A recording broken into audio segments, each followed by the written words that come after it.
Indonesia, Salam Santara dari Sabang sampai Merauke Damiangan sampai Pulau Rote.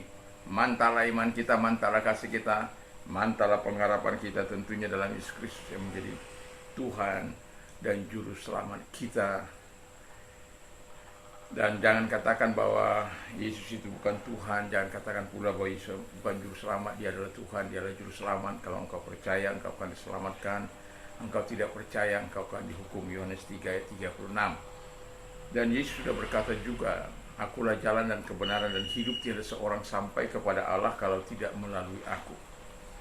Dan Petrus mengatakan dalam Kisah Rasul 4 ayat 12, dan keselamatan tidak dalam siapapun juga selain di dalam Dia Yesus Kristus, karena di bawah kolong langit ini tidak ada nama lain yang diberikan kepada manusia yang olehnya kita diselamatkan. Dan juga Yohanes dalam Kisah Rasul 16 ayat 31, Paulus mengatakan, percayalah kepada Tuhan Yesus Kristus, maka engkau akan diselamatkan, engkau dan seisi rumahmu. Mantap!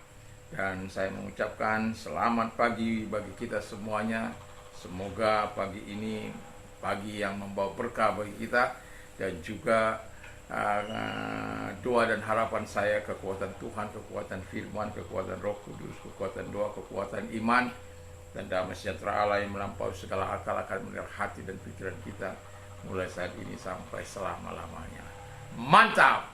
Dan sebelum kita mendengarkan firman Allah, mari kita berdoa. Terima kasih Tuhan, kiranya para audiens kami diberkati, usaha mereka, pekerjaan mereka, hidup mereka, tubuh mereka, jasmani mereka, rohani mereka, semuanya diberkati bagi hormat kemuliaan Tuhan. Di dalam nama Yesus kami bersyukur, dan firman-Mu kau materaikan dalam hidup kami, apapun itu nasihat kah, teguran kah, semuanya hanya untuk membangun iman kami, dalam nama Yesus. Haleluya. Amin. Saya akan membacakan Mazmur 119 ayat 25 sampai 32. Demikian bunyi firman Allah. Jiwaku melekat kepada debu, hidupkanlah aku sesuai dengan firman-Mu. Jalan-jalan hidupku telah aku ceritakan, dan Engkau menjawab aku, ajarkanlah ketetapan-ketetapan kepadaku. Buatlah aku mengerti petunjuk cita-citamu, supaya aku merenungkan perbuatan-perbuatan-Mu yang ajaib. Jiwaku menangis karena duka hati, teguhkanlah aku sesuai dengan firman-Mu. Jauhkanlah jalan dusta daripadaku, dan karuniakanlah aku Taurat-Mu. Aku telah memilih jalan kebenaran, telah menempatkan hukum-hukum-Mu di hadapanku. Puji nama Tuhan. Dari sini dari ayat ini saya memberikan judul, hidupkanlah aku sesuai dengan firman-Mu. Semoga juga ini menjadi permohonan saya, permohonan kita semuanya, dan pemazmur mengajar kita untuk bermohon sebagaimana dia sampaikan kepada kita. Dan kemudian dari pasal ini tadi saya mengajukan pertanyaan, mengapa pemazmur mengatakan hidupkanlah aku sesuai firman Tuhan. Pemazmur mengatakan hidupkanlah aku sesuai firman Tuhan menurut Mazmur 119 ayat 25 sampai 30, karena ia sadar ia tidak akan dapat hidup sesuai firman Tuhan tanpa Tuhan. Haleluya. Jadi kita perlu memiliki kesadaran yang tinggi untuk terus mengatakan kepada Tuhan, hidupkanlah aku sesuai dengan firman Tuhan. Karena tanpa penyertaan Tuhan, kita tidak akan bisa hidup sesuai dengan firman Allah. Karena nature kita itu adalah dosa. Kita adalah Adam kedua. Walaupun dalam perjanjian baru kita dalam Kristus Yesus, kita Adam yang pertama, Adam yang kedua telah menyucikan kita. Tetapi yang mau saya katakan adalah bahwa sebagai orang yang percaya, pemazmur mengatakan bahwa ia meminta kepada Tuhan, hidupkanlah aku sesuai dengan firman. Jadi hidupkanlah aku sesuai firman. Jadi kalau hidup kita sesuai dengan firman Allah, kita harus sadar bahwa kita ini membutuhkan Tuhan. Pemazmur sadar betul bahwa ia membutuhkan Tuhan. Siapa kita yang tidak membutuhkan Tuhan? Siapa kita yang tidak membutuhkan firman Allah? Tentu kita adalah orang-orang yang membutuhkan Tuhan, membutuhkan firman Allah dalam kehidupan kita. Dan biarlah kita betul-betul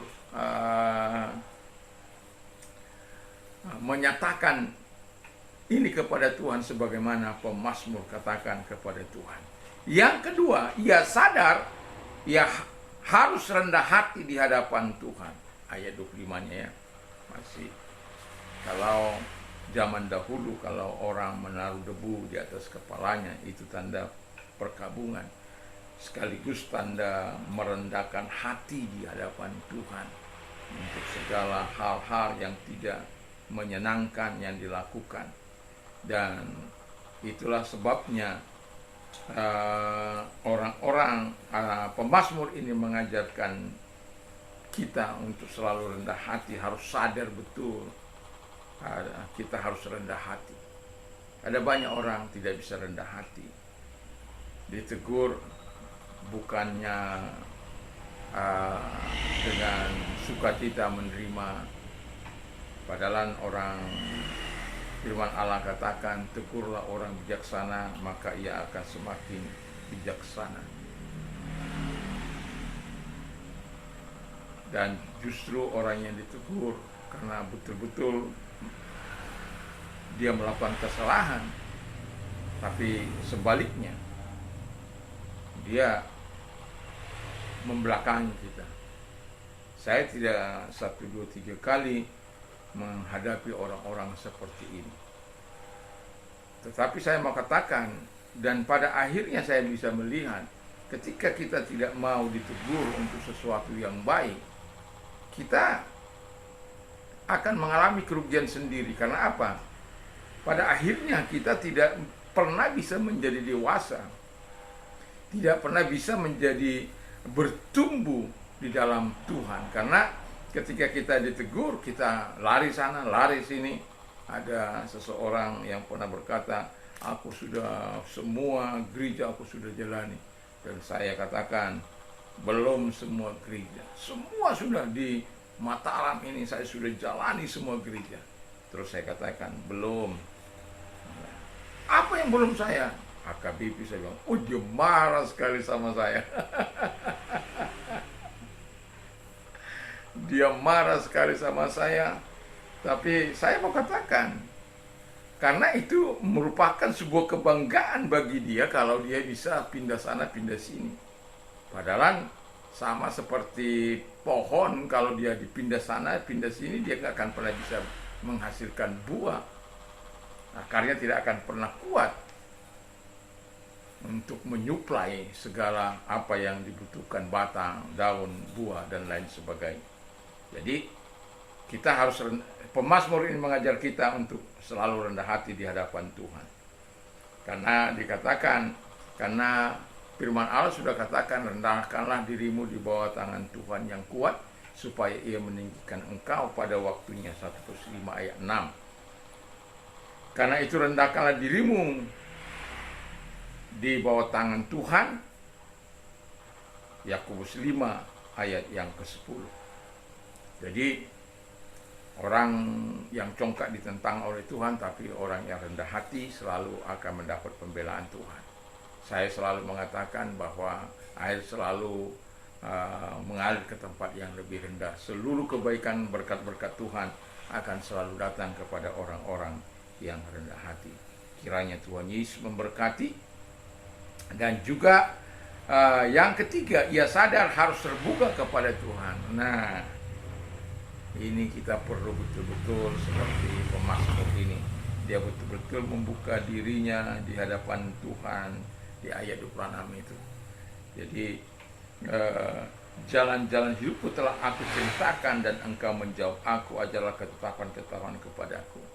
Jadi keterbukaan kita di hadapan Tuhan akan membuat kita dapat terus bertumbuh dalam kebenaran firman Allah. Ketika kita tidak mau terbuka atau tidak mau dikoreksi oleh firman Allah atau dikoreksi oleh Roh Kudus, maka kita akan mengalami yang namanya stagnan, bahkan bisa mengalami kematian rohani. Tapi kalau kita terbuka di hadapan Tuhan, saya yakin dan percaya kita tidak akan pernah mengalami stagnan, tapi terus kita akan mengalami peningkatan iman dari level 1, level selanjutnya, dan seterusnya. Karena apa? Kita adalah orang-orang yang siap dikoreksi. Yang terakhir adalah ia sadar ia harus hidup dalam kebenaran. Haleluya. I have chosen the way of truth. I have set my heart on your laws. Aku telah memilih jalan kebenaran. Jalan apa yang Anda pilih? Saya berharap jalan yang kita pilih itu adalah jalan kebenaran, karena pemazmur mengatakan, hidupkanlah aku sesuai dengan firman Tuhan. Jadi hidup sesuai dengan firman Tuhan memang gak gampang. Di tengah-tengah generasi yang bengkok, orang yang sering berkata-kata kotor, orang yang sering mengutuki, mencaci maki, sudah salah masih ngotot. Kata orang Batak juga, sudah salah tapi bertahan, dia yang benar. Justru dia merasa jadi korban. Aneh. Itu namanya jugul. Jogal, jugul. Puji nama Tuhan. Jadi ketika kita berpegang kepada kebenaran, maka saya yakin dan percaya damai akan ada dalam hidup kita. Mengapa orang tidak mengalami kedamaian? Karena yang dilakukan adalah jalan-jalan dosa dan jalan-jalan kejahatan. Mengapa orang tidak pernah puas dalam hidupnya? Karena tidak mengenal kebenaran. Tapi sebagai orang yang percaya kepada Tuhan, kita harus sadar bahwa kita harus hidup dalam kebenaran seperti teladan yang telah diberikan oleh pemazmur ini kepada kita. Jadi ketika hidup kita dalam kebenaran, maka kita akan terbebas dari segala kebencian, dari segala perbuatan dosa dan lain sebagainya. Karena apa? Hati kita telah terpatok kepada nilai-nilai Kristus, nilai-nilai hukum Allah, nilai-nilai yang Tuhan mau nyatakan, yaitu melalui perintah-perintahnya kepada kita. Dan kalau saya mau ingatkan kita kembali kepada judul hidupkanlah aku sesuai dengan firman Tuhan, ini bukan hanya sekedar permohonan dari si pemazmur, tetapi saya sering mengatakan juga ini kepada Tuhan. Karena itulah sebabnya saya katakan kamu menjadi Tuhan, menjadi Raja, menjadi pemimpin. Karena saya sadar bahwa keterbatasan saya sebagai manusia, status saya sudah dibenarkan oleh Tuhan, tetapi di dalam perjalanan kehidupan ini kadang ada gangguan.